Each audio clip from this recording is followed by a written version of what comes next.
don't know if you can see that. I've got an epic hair coming out of my fucking mole. Look at that.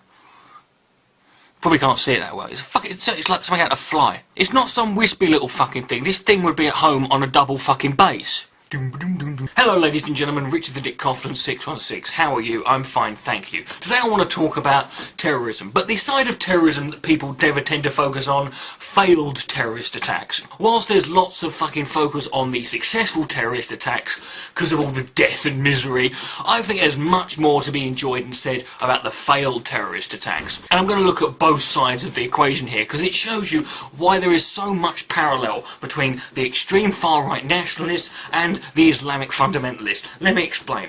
In this country, in the UK, we have a history of terrorism, generally dating back, the most recent ones before Muslims were doing it, was the IRA. Now the thing about the IRA is they were consistent, they were on the ball, on the money. When they said something was going to blow up, it fucking did. And we treated them very badly by making jokes about how stupid they were and by sort of blacking them out and giving them funny voices on the news. But we weren't nearly as scared of the Irish back then as we are of Muslims now, and I don't really understand why. Take the 2007 apparent plot to blow up JFK Airport in America. Now, the idea was these guys apparently were plotting to blow up JFK Airport. Now, what was the deal? Well, they figured if you attack JFK, you attack the JFK Airport, well, you attack JFK, Americans love JFK, he's the man.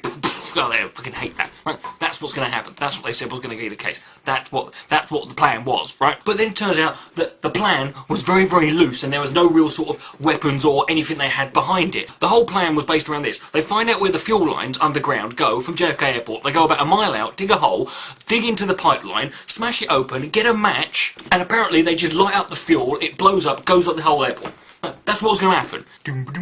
That's a plan? What did these guys do? Is this Last Ahmed hero? These guys sit up watching Arnold Schwarzenegger films thinking this is the fucking kitty here? That's the kind of logic Tom and Jerry wouldn't implement. Then you've got over in this country, in about the same sort of year, you had the Tiger failed car bomb plot. What happened was, this Muslim geezer, he got a fucking Mercedes, right? And he filled it with nails and propane gas canisters. He turned all the gas canisters on, he drove the car up to outside this club called Tiger, parks it up, right? Gets out, runaways, and assumed that it would just blow up instantly.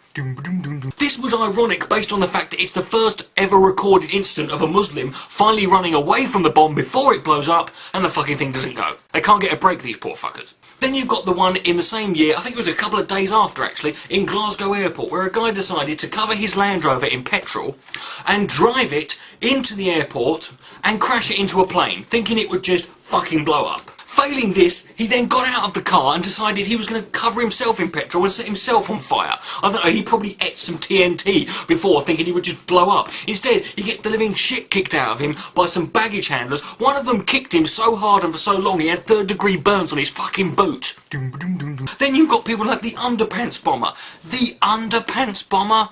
If you're gonna fail at being a terrorist, the last thing you want is to be branded the Underpants Bomber your entire fucking life. These are people you sit there and get fucking worked up and frightened of? But these are all recent incidents, right? And let's talk about, on the other side, let's talk about the far-right nationalists. Now, they'll always tell you, oh, you don't see them blowing things up, oh, it's only the Muslims you see blowing things up. Well, that's not true. In 1986, there was a guy called Tony Lacombe. Tony Lacombe is now a BNP member, or at least he was a BNP member, and back then he was a National Front member. And he decided he wanted to commit a terrorist attack at the Socialist Workers' Party. So what he did was, he got a nail bomb, put it in his car, and before he decided to go to the Social Workers' Party, he pulled up, got some fish and chips, got back in his car, and unfortunately, the fucking thing blew up. He ends up getting arrested, does 3 years for possession of explosive devices, because he had loads of grenades and petrol bombs in his house too.